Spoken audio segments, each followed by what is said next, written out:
আসলে মানুষের বাজনাটা অন্যরকম, ভিতর থেকে অনুভূতি দেয়। আসলে আমার মনের বাজনা তার প্রতি অনুসরণ অনুযায়ী আছে। আসলে মানুষকে ভালোবাসতে চায় এ পাগল অনুভূতি মন।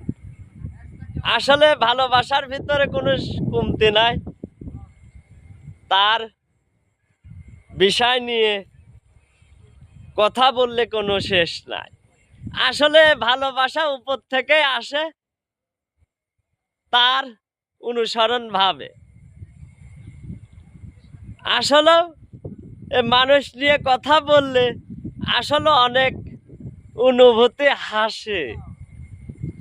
মানুষের ভালো মন্দ নিয়ে ন্যায় নীতি অনুসরণ অনুযায়ী কথা বলতে, আসলে কথা উপর থেকে এমনিতেই আসে ও সত্য অনুভূতি অনুযায়ী। ধন্যবাদ।